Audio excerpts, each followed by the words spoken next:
제가 최근에 어떤 뉴스를 이제 보았는데 이제 저도 이제 미국 뉴스도 보고 한국 뉴스를 이렇게 가끔 이렇게 보는데 어떤 행사를 진행하는가 봐요. 큰 행사를 진행하는데 뉴스에서 이렇게 얘기하더라고요.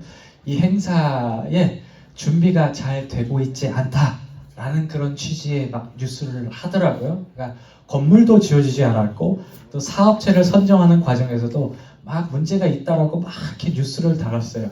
아마 제가 이런 얘기하면 어떤 뉴스인지 대충 아시는 분들도 있을 텐데 그런 기사를 이제 봤어요. 그러면서 이제 기사의 결론이 뭐였냐면 이거였어요. 과연 이 행사가 잘 진행될 수 있을 것인가? 라는 게 그게 이제 기사의 취지였어요.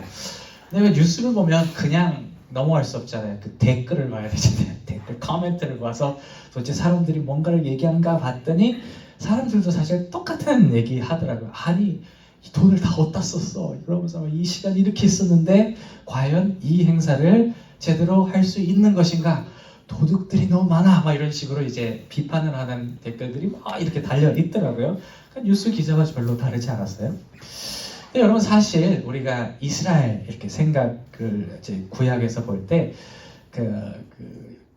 이집트에서 이렇게 나와서 40년 동안 광야에서 이렇게 다니는 시기가 있었어요. 이스라엘에서. 그러고 가나안 땅으로 들어가기 전에 그 광야에서 40년 동안 보내는 시기가 있었는데 우리가 만약에 이 광야에서 이스라엘에서 40년 동안 보냈던 시기를 우리가 방금 전에 얘기했던 것처럼 큰 행사라고 가정을 하고 가나안 땅에 들어가는 가정하고 그리고 그를 바라보는 어떤 뉴스 기자라든지 어떤 외부인들이 있다라고 가정했을 때 우리는 아마 방금 제가 나누었던 것과 같은 동일한 반응을 보였을 것이라 생각할 수 있어요. 왜냐하면 그 이스라엘의 40년씩을 돌아보면 그 내부에서 정말 문제가 많이 있었거든요. 너무 준비가 안 돼 있어요. 무슨 문제들이 발생했냐면 중간중간에 하나님께서 인도해 주시고 막 은혜도 많이 베풀어 주셨지만 하나님의 백성이라고 하기에는 정말 창피한 경험들도 40년 내내 했어요.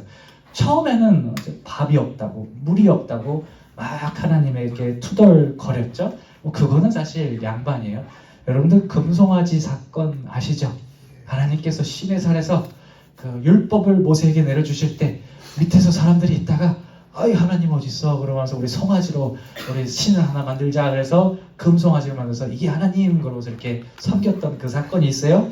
그리고 결과가 중간에 무슨 일이 발생했냐면 하나님이 막 열받아서 다 쓸어버리시려 했었어요. 하나님이 열받아서 이스라엘 사람들을 혼내려고 했어요.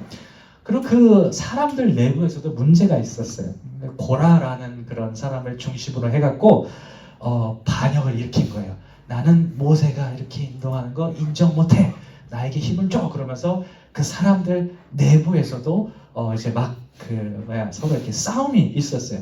피날레가 뭐였냐면 그 12명의 정탐꾼 얘기 혹시 기억하시나요? 그 40년 동안 들어가기 전에 가나안 들어가기 전에 정탐꾼을 가나안 땅에 보내서 우리가 준비를 하자라는 취지로 정탐꾼을 딱 보냈는데 대부분의 정탐꾼이 못 들어가요. 이거 어떻게 해요? 그러면서 사람들이 하나님 나 도저히 못 차겠어요. 막 이러면서 막 그랬던 사건이 있어요. 2명만 빼고 여호수아와 갈렙만 빼고 그것의 결과로 무슨 일이 있었냐면 그 이집트 땅에서 나온 첫 세대가 다 죽었어요. 40년 동안 거기를 돌아다니면서 들어가지 못하게 하나님께 벌받았어요. 무슨 얘기냐면 하나님의 백성이 하나님한테 벌받는 아주 웃지 못할 그런 상황이 40년 내내 이제 발생한 거예요. 그러니까 제3자의 입장에서 볼 때 만약 뉴스 기자가 있었으면 뉴스 기자가 있었으면 이게 뭐 준비가 됐어? 이럴 정도로 그 내부가 완전 어수선했어요. 혼란 그 자체였어요. 가나안 땅 정복을 할 준비는커녕 내부에서 마음을 모으지 못하는 그래서 하나님의 백성이 하나님께 벌을 받는 상황이 이 40년 동안 계속 진행되고 있었기 때문입니다. 그래서 방금에 이런 상황 속에서 지금처럼 뉴스 기자가 있었다면 아마 처음에 얘기한 동일한 평가를 내렸을 거예요. 이 이스라엘 백성이 과연 가나안 땅을 잘 정복할 수 있겠는가라는 그런 평가를 내렸을 것입니다.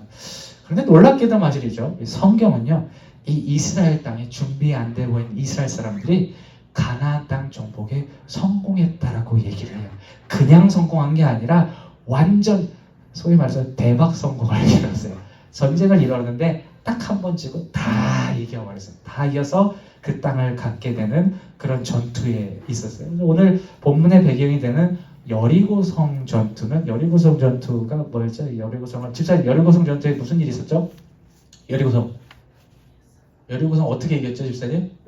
그쵸, 뺑뺑 돌아갔고 사람들이 뺑뺑 막 돌아갔고 한 7일 동안 이렇게 막 돌아갔고 막 소리 지르니까 확 무너져갖고 그냥 다 사람들이 들어갔죠. 한 사람도 다친 사람 없이 이스라엘 사람들은 정복할 수 있었어요. 그러니까 이 여리고성 그 사건은 이스라엘의 엄청난 성공의 전조이자 상징으로 구약에서 이제 기록되고 있죠. 그렇다면 도대체 어떻게 이렇게 겉모습과는 다른 상반되는 성공이 이스라엘에게 주어졌을까?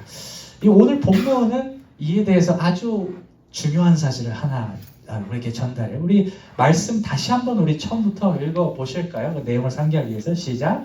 말하되 여호와께서 이 땅을 너희에게 주실 줄을 내가 아노라. 우리가 너희를 심히 두려워하고 이 땅의 주민들이 다 너희 앞에서 간담이 녹나니 이는 너희가 애굽에서 나올 때에 여호와께서 너희 앞에 홍해 물이 마르게 하신 일과 너희가 요단 저쪽에 있는 아모리 사람의 두 왕 시본과 옥에게 행한 일, 곧 그들이 전멸시킨 일을 우리가 들었음이라. 우리가 듣자 곧 마음이 놓았고 너희로 말미암아 사람이 정신을 잃었나니 너희의 하나님 여호와는 위로는 하늘에서도 아래로는 땅에서도 하나님이시더라. 아멘. 무슨 얘기를 하고 있냐면 이 가나안 땅 거주민들이, 이 가나안 땅에 살고 있던 거주민들이, 그 거주민이었던 여리고성 사람들이 이스라엘이 그 땅에 들어오기 이전부터 이미 심적으로 막 흔들리고 있어, 불안에 떨었다는 것을 마음이 녹았다라는 그런 표현을 통해서 기술을 하고 있어요. 그렇기 때문에 이스라엘이 도착했을 때 아까 집사님이 얘기했잖아요. 뺑뺑 돌았어요. 이렇게 얘기하셨잖아요. 뺑뺑 돌 때 아무것도 못했던 이유 중에 하나가 그 마음의 불안이 있어요. 심한 두려움이 있었기 때문에 아무것도 못하고 이렇게 대책 없이 당했던 것이라 우리가 생각을 할 수가 있습니다. 사실 말이죠. 오늘 본문 말씀에 있는 여리고성 주민들의 반응이 그 자세히 들어보면 되게 재밌어요. 어제 이번 성경 공부 때 사실 이거 나한테 저 혼자 사실 흥분해서 막 이렇게 얘기했는데 한번 들어보세요. 얼마나 재밌는 거지? 무슨 재밌는 게 있냐면 여러분 제가 말씀드렸죠. 이스라엘 사람들이 정말 엉망진창이었어요. 그 상황 속에서 뭐 잘된 일도 있었지만 하나님한테 벌받는 그런 사건이 있는데 이 40년 기간에 대해 이 여리고성 사람들이 생각하는 그들의 기억 속에는 어떤 것만 나와 있냐면 이스라엘에 대한 좋은 것만 남아있어요. 나쁜 게 남아있지 않아요.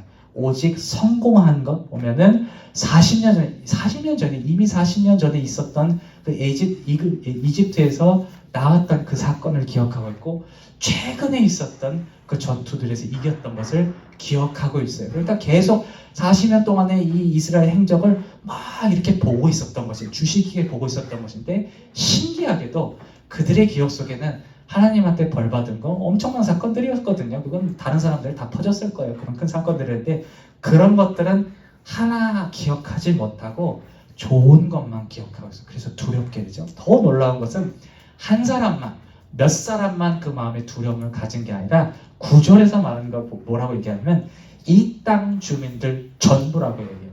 전체 사람들이 똑같은 기억력, 어떻게 보면 편협한 기억을 갖고 있는 거예요. 이거는 사람이 할 수 있는 일이 아닙니다. 사람이 아무리 이렇게 얘기해서 사람 이렇게 매니퓰레이시라고 얘기하죠. 싹 긁어서 그렇게 몰아가려고 해도 한두 사람은 그렇게 만들 수 있어도 전체를 그렇게 만들 수는 없어요. 근데 오늘 본문에서는 정말 하나같이 이 여리고성 사람들이 이스라엘의 좋은 것만 기억하고 있다라고 얘기하고 있어요. 다시 말해서 이것이 뜻하는 것이 뭐냐면 하나님께서 일하시고 계셨던 거예요. 하나님 말이죠. 여러 가지 일들을 하시는데 가장 많이 하는 일들 중에 하나가 바로 사람의 마음을 움직이는 거예요. 사람의 마음을 움직이는 그 일을 가나안 땅에서 미리 하고 있었고 어떻게 보면 40년 전부터 하고 있었을 거예요. 전부터 하고 계셨고 그래서 이스라엘 가나안 땅에 발을 탁 내밀었을 때 자기가 할 수 없는 일을 이룰 수 있는 그런 일이 사건이 벌어진 것이에요. 여러분 우리가 믿는 자로서 우리가 걸어가는 이 길은 말이죠. 우리가 그 광야 40년이라고 하죠. 그 광야 40년과 같이 혼란스러운 그런 길이에요. 여기 있는 어떤 사람도 내 인생이 처음부터 태어나서부터 지금까지 하나도 잘못된 거 없었고 쫙 이렇게 탄탄대로로 걸어왔어 라고 말할 수 있는 사람 하나도 없을 거예요. 인간의 본질이 그럽니다. 인간은 어느 순간인가 어려움을 겪고 그리고 그 어려움들은 밖에서 봤을 때 창피할 만한 그런 어려움들도 우리 삶에 있는 게 그게 우리의 인생이에요. 근데 하나님을 믿는 사람이라고 하는데 왜 하나님이 그런 걸 안 했죠? 왜 하나님이 그걸 하지 않아줘? 그런 생각이 우리 마음에 들어오고 딴 사람이 그렇게 얘기하기 시작하면 우리의 믿음이 흔들리고 그래서 혼란스러운 상황이 우리 삶 가운데 많이 발생하는 그래서 이 광야의 40년과 별 다를 바 없는 그런 상황이 우리 삶 가운데 벌어져요. 예수님을 믿어도 때문에 우리 삶을 겉에서 볼 때는 바울이 마치 고린도전서 1장 23절에서 언급한 것처럼 우리 길이 예수님을 걷는 이 사람의 길이 다른 사람들의 눈에는 미련한 길을 걷고 있는 걸로 보일 수가 있어요. 우리 한번 읽어보실까요? 1장 23절 시작. 우리는 십자가에 못 박힌 그리스도를 전하니 유대인에게는 꺼림끼는 것이요 이방인에게는 미련한 것이로되. 아멘. 또한 그리고 우리가 처음 얘기했던 것처럼 밖에서 볼 때는 우리 삶이 뭔가 잘 될 수 없는 길을 걷는 것처럼 보일 수가 있어요. 삼자의 눈에서는. 우리 또한 이런 상황이 답답한 것은 진짜 우리 상황을 이렇게 들여다보니까 정말로 답이 없을 때가 많은 거예요. 뭐 저도 그래요. 실질적인 어려움들과 마음적으로 심적으로 흔들리는 영적인 상황들에 대한 출구가 보이지 않아서 남들이 이렇게 비아냥거려도 잘 대답할 수 없는, 그래서 우리 스스로도 확실히 없어지는 정말 혼란스러운 상황이 우리 삶 가운데 벌어지는 것을 볼 수가 있어요. 그런데 우리가 이러한 혼란스러운 상황에서 반드시 기억해야 잊지 말아야 될 게 있어요. 믿는 사람이라면 바로 하나님께서 일하시고 계시다는 사실이에요. 우리가 가는 길 앞에 나가서 하나님은 지금 이 순간도 일하시고 계십니다. 우리가 믿음을 갖고 하나님 앞에 세운 목적을 도달할 수 있는 것은 우리가 잘해서가 아니라 하나님이 우리 발걸음을 예비하시고 이스라엘이 그랬던 것처럼 우리 삶을 예비해 두셨기 때문에 일하시고 계시기 때문에 우리가 그 길을 갈 수 있다는 것을 알아야 돼요. 바로 이런 일 때문에 우리는 혼란 가운데 소망을 가지고 있고 혼란을 통해 은혜에 도착할 수 있는 것입니다. 그러니까 그래서 이번 달은 이걸 얘기하고 싶어요. 혼자 하지 마세요. 하나님을 생각하십시오. 하나님과 같이 가시기를 바라요. 절대 우리 혼자 할 수 있는 길이 아니에요. 그렇지만 할 수 있는 것은 하나님께서 일하시고 계시기 때문에 할 수 있다는 사실을 믿으시기를 바랍니다. 제가 오늘 말씀을 이렇게 준비하면서 제 삶을 이렇게 돌아봤어요. 살아가면서 참 이제 여러 사람들한테 이런저런 코멘트들을 저도 막 들어요. 그러다 보면 어떤 사람들은 좋은 얘기를 많이 해주셔요. 이렇게 encourage도 해주시고 이렇게 격려도 해주시고 하는데 그렇지 않은 사람, 이게 마음에 이렇게 좀 가시가 있는 사람들이 있어요. 그러니까 무슨 의도인지 모르는데 뭔가 하려고 하면 이렇게 비관적인 평가를 이렇게 들이밀는 거예요. 그 중에 하나가 이거더라고요. 그거 할 수 있겠어? 그게 되겠어? 라는 그 얘기, 이거 웃으시는데 많이 들으시죠? 하지 않으셨으면 좋겠어요. 여기 다시 하시고. 저는 그런 얘기를 이제 들어요. 저는 그런 얘기 우리 교회에서 들은 적 하나도 없는데 하여튼간 다른 바깥에서 들은 적이 있어요. 제가 왜 유독 이런 말을 많이 들었냐면 제가 사람들이 가지 않는 길을 선택했기 때문에 그런 얘기를 유독 많이 들었어요.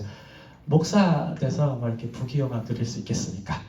저 이제 학벌이 나쁘지 않거든요. 그래서 이제 나쁘지 않은데 신학대학원 가서 목사가 되겠다고 했을 때, 그리고 목사 돼서 그 공부 다 끝냈는데 공부를 더 하겠다고 또 미국에 왔을 때 공부를 막 잘하고 있다가 갑자기 담임 목회를 하겠다고 여기에 왔을 때 그런 결정들을 했을 때 격려를 해주신 분들도 분명히 잘 됐으면 좋겠어요 라는 분도 있겠지만 이런 질문도 많이 들었어요. 그거 왜 해? 그렇게 오래 10년 동안 투자한다고 해서 그게 뭔가 되겠어? 먹고는 살 수 있겠어? 애들은 어떻게 키우려고? 어떻게 살려고? 사실 그런 얘기를 여기 올 때 많이 들었거든요. 그런 비관적인 의심에 섞인 말들을 찾아가서 저도 많이 들어왔어요.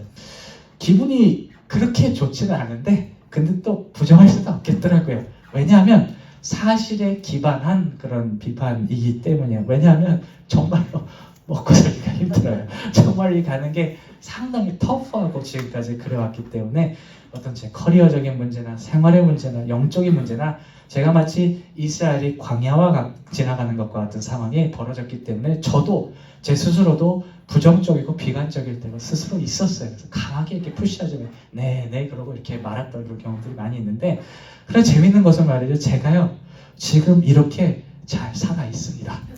너무너무 잘 살아가고 있어요. 제 얼굴 보세요. 해피하지 않습니까? 아주 잘 살아가고 있어요. 뭐 크게 좋은 일들은 없는데 너무 잘 살아가고 있어요. 제가 이 오늘 말씀을 통해서 제가 왜 이럴 수 있는지 다시 한번 확인할 수 있었어요. 제가 잘해서가 아니라 하나님께서 제 앞에서 일하시고 계셨기 때문에 제가 이렇게 잘 살고 있다는 생각을 다시 한번 깨달을 수 있었어요. 제가 혼란스러워하는 와중에서도 우왕좌왕하는 와중에서도 하나님께서 나를 위해서 일하셨기 때문에 제가 느리지만 아주 느리지만 한 걸음 한 걸음 조금씩 가고 있었다는 것을 제가 다시 한번 알게 됐더라고요. 때문에 혼란스러운 상황에서 그런 상황들에게 내 시야를 뺏기는 게 아니라 나를 위해서 일하시고 계시는 하나님께 소망을 두는 것이 더 옳다는 것을, 더 바람직하다는 것을 다시 한번 말씀을 통해서 알게 되었습니다. 말씀을 정리할게요. 이 40년 동안 모세가 이스라엘을 이끌어 왔거든요. 그 이스라엘을 이끌어 가다가 갑자기 그 모세가 죽게 되고 그 리더십이 여호수아에게 넘어가는 그 상황이 있었어요. 되게 혼란스러울 수 있는 상황 속에서 하나님께서 여호수아에게 이런 말씀을 하셨습니다. 1장 7절인데 우리 한번 읽어보실까요? 그래서 read this verse all together. 오직 강하고 극히 담대하여 나의 종 모세가 내게 명령한 그 율법을 다 지켜 행하고 우로나 좌로나 치우치지 말라. 그래야면 어디든지 형통하리니. 아멘. 제가 참 좋아하는 말씀인데 여기서 율법을 다 지켜 행해라는 말을 우리의 신앙의 언어로 번역하면 뭐라고 할 수 있냐면 믿음을 더 굳세게 해라. 그래서 하나님 안에 들어와 있어라 정도로 이해할 수가 있어요. 무슨 얘기냐면 혼란스러울 수 있는 시기에 가장 중요한 것은 다른 것이 아니라 믿음, 그 두 글자 그 자체라는 거예요. 그러면 나머지는 내가 알아서 하겠다, 내가 일하겠다라는 그런 하나님의 약속을 이 1장 7절에서 여호수아에게 주시고 계신 것입니다. 여러분 빈틈이 없으신 하나님께서 우리를 위해서 일하시고 계신다는 사실을 잊지 않았으면 좋겠어요. 그래서 거기에 소망을 두고 하나님의 계획에 따라가는, 그래서 그 선한 계획들을 안에 들어가는 저와 여러분들이 되시기를 주님의 이름으로 축원합니다. 아멘.